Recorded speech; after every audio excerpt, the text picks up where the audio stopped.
Ladies and gentlemen, welcome to another episode of Media Watch. I'm your host, Dr. Savi. And we've been off for a while, but we're back with some fantastic guests as per normal. And we have Jatinder back with us. Jatinder, welcome to the show. Thank you.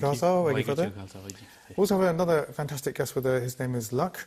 I don't pronounce it correctly. Luck or Luck. You know, thousands of bits of luck. Luck, welcome to the show. Now, Luck's actually here because he's going to be talking about his book, an incredible book that he's done. I was going to get him to hold it up, but I'm going to hold it up. It's over here. You can see it here. It's called Master Your Life, The Art of Martial Mind Power. 6 Steps to Self-Mastery inspired by Bruce Lee. We'll be talking about that in a bit. Now, what we normally do in this particular show is that we look at the news from around the world. The program is called Media Watch. We consider a couple of stories. We get our guests who are typically role models, hype you up already, right? To talk about their views and what we can do to change the world and make it a better place, I think, but also to understand what's happening around the world to better inform our viewers. If you want to get in touch with us, you can do that by sending us an email at info@sikhchannel.tv, and we look forward to your correspondence. So let's start off with the very first particular story, literally hot off the press. Sadly, we hear that the rebel-held eastern parts of the Syrian city of Aleppo may face total destruction in 2 months' time. You can see that there's a bombardment of that city. I think the US troops are not necessarily, the army, I would say, are not necessarily blasting away. They've got the Russians, they've got the Syrian forces blasting away. We've heard lots about hospitals that have been destroyed. It's a real sad topic in the news, and obviously the ripple effect of all of this is the people that are out in the dinghies. Now, we've featured this story before, a number of times, that people are out there every day that we sleep in our beds. People are out there across the Mediterranean trying to get across and have a better life. I was actually talking to a friend of mine who's got in touch with somebody else that a lot of the life jackets that are left behind are now being picked up to be reused in other parts of Africa. Right. But it's really sad, the fact that we have those life jackets, and sadly some lives don't actually make it. I wanted to ask you, in your view, and I'll ask you first, Luck, as ordinary citizens, right? Like I said before, we lie at night thinking about this. Your book talks about being a better person, I think, using various principles. That's right. So are we like self-centered? Should we also be using that power, that knowledge, the improvement to help change the world? The book talks about coming into your power. It talks about getting into your own state of self-mastery, and all change starts from within. We see catastrophes like that happening across the world, and we ask ourselves questions like, how can I help? What can I do? I am helpless because it's happening in some other corner of the world. But we all have power within us, and when you look inside and you realize actually you are infinite power, and you have the means to have an impact on another person's life through raising your conscious awareness and spreading that love and light through your actions, and you could express that in many different ways. You could do that through charity work.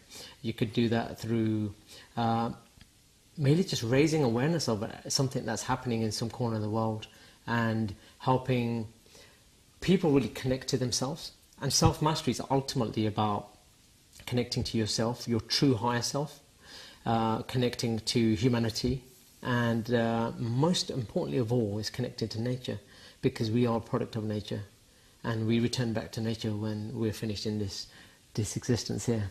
Do you think, I was going to say, do you think that as Sikhs, I always use this phrase, and that we should use it, is it in our DNA to go out and help other people? Because Seva features really strongly and what you're talking about is to be, become strong, you become more confident, but even within yourself, you'd be somebody who want to go out and do Seva. There's loads of organisations like that, Sikh Channel Aid, and there's SWAT, and there's, Khalsa Aid, and Midland Langar teams. There's loads of people that do work.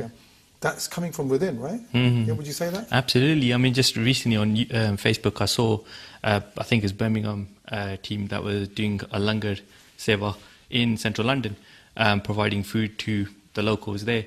So it's inbuilt, isn't it? I feel that the saver element is built into what we're all about, and where we can, we should contribute where we can, even if it's just locally, because it's like a ripple effect. You know, if you drop a pebble in the water, even though it's focused, the ripple goes out.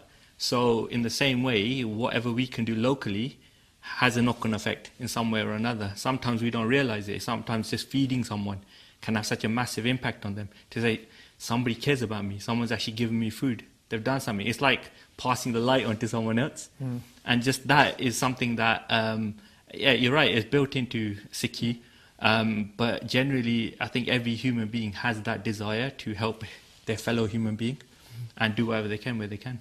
You know, you mentioned before about people, you're seeing that there's another part of the world where it's actually happening, rather than, you know, you feeling that... Is it the distance that stops people from taking action? Is it their helplessness? Is it like the fact that they don't have enough of a reach into politicians to... You know, you've got the UN sitting there going, oh, you shouldn't be doing this, right? But people are still doing it. You know, they're not sitting back and stopping, you know, when they power up their jets to go out and drop the bombs. They're not...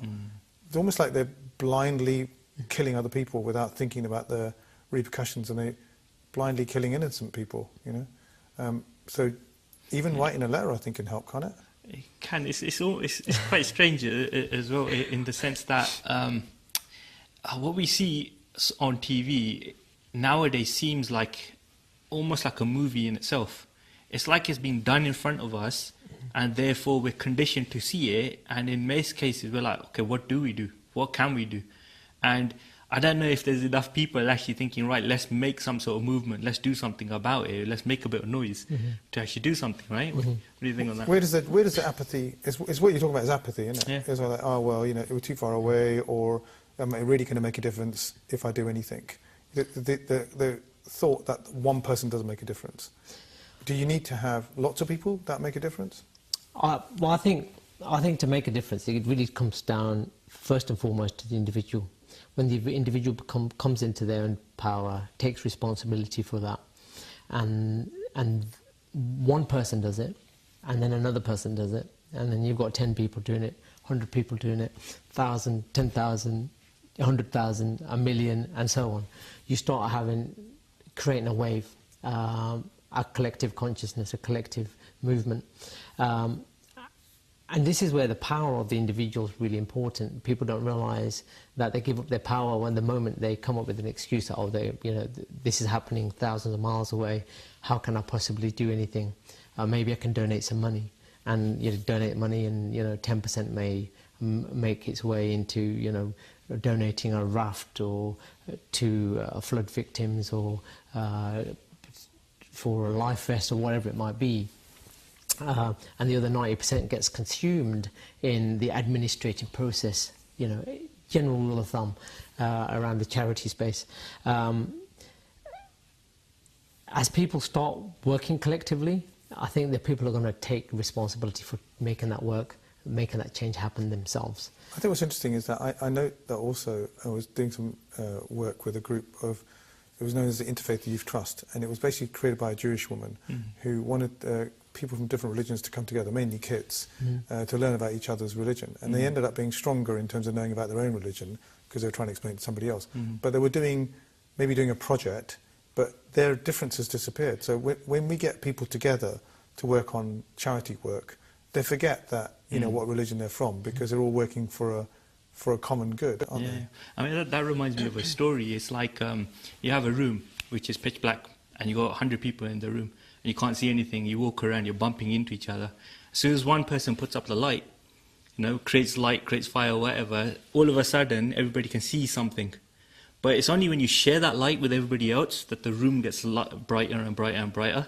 And in the same way, we have to share what we have, knowledge-wise, wealth-wise, Vandashaku kind of thing. Share what you have and share that with society. There's a very nice movie, I don't know if you've seen it, called Play It Forward. Yes. Which actually talks about this little kid who has got a fantastic consciousness, where he says, if I do something good for one person, it's the responsibility for the other person to go and do something good for somebody else. Yes. And it kind of, what you were saying, that creates that ripple effect.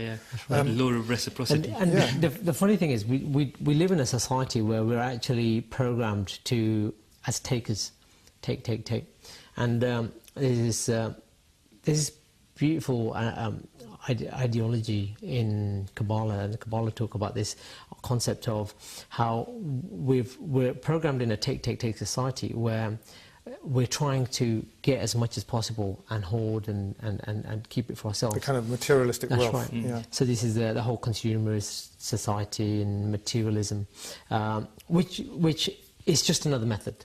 But then you've got this completely opposite model, which is one of, you could say, socialism, where it's about give, where if you've got a community of people and your whole objective is to give as much as you possibly can so you have no possessions, guess what happens? Everybody gives and it keeps coming back. You cannot give it away quickly enough because it keeps coming back. And really the whole premise behind that is actually giving is the new receiving, and it will take a whole consciousness shift to move from where we are now into that space. But are we dangerously going towards in the opposite direction? The other news article that I wanted to cover with you, I'm glad you brought that up, was this issue about free trade and globalization. Mm-hmm. Now we know, since June there's been the Brexit vote. Are we moving to more of a society where, there is this is my country, this is what I produce, this is for my people, it's not for you lot, even though some people might have been in the country for, my father, came in the 1950s, people have been here for many, many years, three generations now, plus, but it's all about, looking after yourself and not looking after other people. So suddenly, I saw in an article today, they were talking about, well, if you look at a German worker in terms of their productivity, they could have Thursday off and some of Friday off, compared to a British worker, whatever that means, who actually is inefficient. Well, they're inefficient maybe because the point being lack of infrastructure, the country's a bit poorer, possibly compared to other countries, and also the fact there might be a lack of education as well. So there's so many infrastructure issues that need to improve. Putting that aside, the protectionism that is beginning to creep in of globalization, the beauty of globalization about people. I always thought globalization was about, harmonization, that in one part of the world, certain parts of Africa are really poor. Should we not be doing more to help them in order to enrich their lives, in order to maybe even be more productive ourselves? We're productive in a harmonization flavor rather than be productive to say we made loads of money because we're a country that's making loads of money. It's an interesting question, but I think really I want to spin it a little bit and say, okay, so what outcome are we trying to achieve with whether we're trying to globalise or not globalise? And isn't that for us to live happily, to have all the resources we need to have comfortable lives, and to spend time with our families and loved ones and do the things that we love and love what we do? And if that's really the objective of our lives, then globalization is a bit of a side issue, in a way. Right. And if you look at globalization, that's the whole idea is supposed to be to enrich our lives. And if we're now in a position where we are now fighting to protect what we've got, then it's defeated the whole purpose of what it's supposed to be about. So I think we need to go back to the original hypothesis: is why did we start doing it in the first place? It was to improve opportunities, it was to improve our lifestyles, and others as well. But if we find... But the others bit has been dropped, isn't it? It's kind of like, it's all about, we don't care about the other country, because I think the phrase that's been used is beggar thy neighbour. It's just like, well, don't worry about you lot, because as long as I'm looking after number one, whereas, as I was saying before, the whole point of, part of growth is to help somebody else, isn't it? That's right. I think there's an element of a reflection of society in what's going on. It's like you're always going to have two sides of what's going on. And one of the sides is there is like a whole bunch of people who do feel, oh, we're not getting anything, we're not getting the value out of this, therefore we need to... But is it also easy to blame, start going down the blame route? Blame is the easiest thing to do. Like, oh, we don't necessarily need to have foreign doctors. We can have them homegrown. But hang on a second, do you not know the NHS in the UK is actually founded much of the survival of the organisation in terms of its day-to-day services is based on people that have come to this country to help provide service across the board. That's right, yeah. It's definitely an interesting one. I mean, because in one sense, like, with the whole kind of internet element of it, there's no borders, right? And it's opened up trade to so many different things. It's like people in India could be making the same amount of money as someone in the US and the UK. But then doing that, so that's when people outsource, for example. But when they do outsourcing, then they think, why should I go and do stuff in my local country because it's cheaper to outsource? So there's that element going on as well, where people think, actually, let's bring it back home. Let's bring the jobs in. That, they turn it on its head by people that are from India, like 100,000 graduates or whatever it is that come out of Hyderabad. Some of them are coming to the West to help give their skills and settle down and maybe bring their families here and bring that expertise. I mean, look at a number of people that are in IT, you know, who just so happen to come from the subcontinent, you know, who can write fantastic routines and write loads of good programs, you know. I mean, some major brains going there, aren't there? You know? That's right. You know. But I think the whole globalization issue is flawed, and the reason it's flawed is the full foundation of protectionism is based on hypocrisy. Because if we're trying to protect something and not let anything in or let anything out, then then we shouldn't be driving German cars, right? We shouldn't be wearing clothes that are made in India or some other second world country. We shouldn't be using electronics that are made in Taiwan and China and so on. Or your Apple phone. Yeah, exactly, right? So here we are living essentially a life of luxury with products that are sourced from at the disadvantage of other nations, and we have got the gall to turn around and say, oh, we're going to protect our own interests. Nothing can come in, nothing can go out, while this still carries on. So I think the whole idea is flawed. I think we need to revisit why we started doing this in the first place and start honouring that rather than the people or the systems that are in place. Which are exploitative, maybe. Absolutely, for economic or other reasons, whatever they might be. It's interesting, actually. I want to spend some time talking about your book, actually. Yeah, please do. I had a very quick flick through, you know. This is not the Richie and Judy book club. Maybe we should do one of those, you know. Somebody else read the book and I could summarise it. No, I'm not saying that they do that. But so I'm going to show you the book again, which is here, right? Put it up so that you can have a nice clue. And I think you've got a picture of it there so you can see it in detail. This book is called Master Your Life. Tell us about it. What inspired you to write this book? How long did it take for you to write it? I guess it's difficult to summarise all the key elements, but we can buy this on Amazon.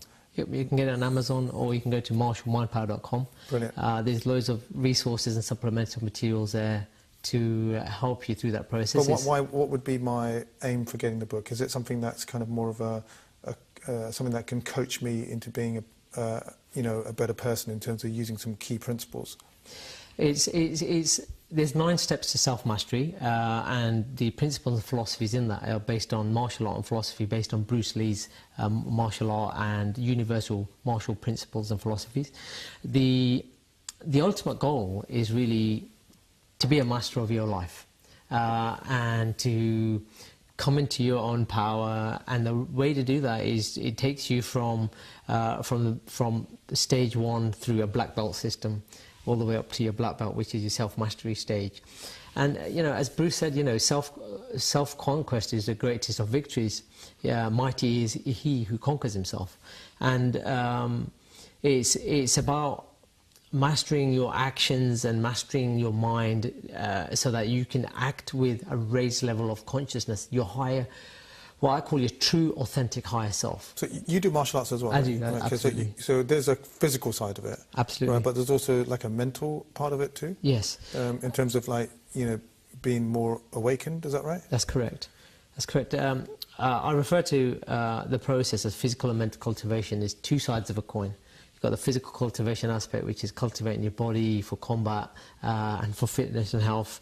And then you've got the other side, is cultivating your mind so that you can apply those principles, philosophies in life. And the collective is the whole coin, the indivisible whole. And it's about using it to live a life of excellence. Kung Fu, the definition of Kung Fu is to develop expertise and excellence over a prolonged period of time through hard work.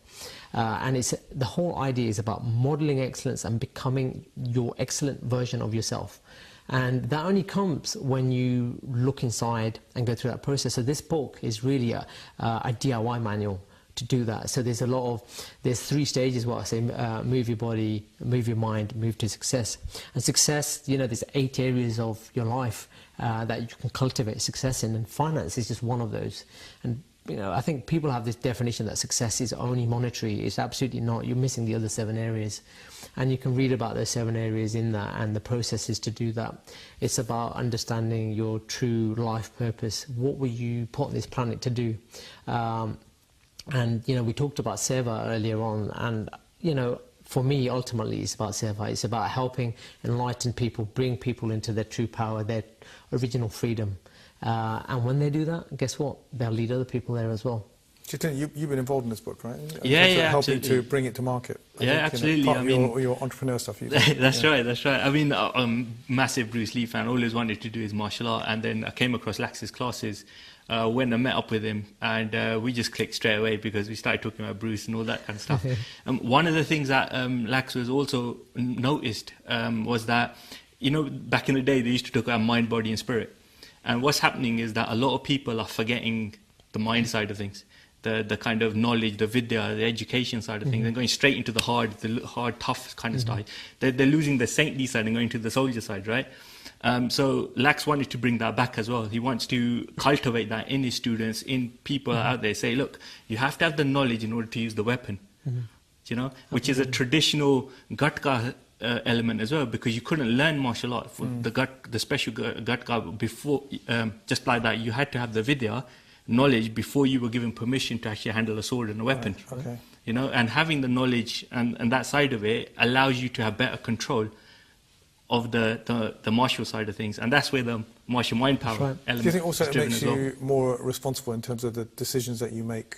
That you kind of become more strategic in what you do. Absolutely. Yeah? The Trinity is body, mind, and then you've got your spirit. Once you align your body and spirit, and there's a congruency there, then you transcend. You know, you look at Maslow's hierarchy of needs, right? So you've got the triangle, but a lot of people fail to recognize there's actually a circle at the top of that, which is transcendence. And ultimately, the transcendence is as the top of my triangle too. Is the same circle.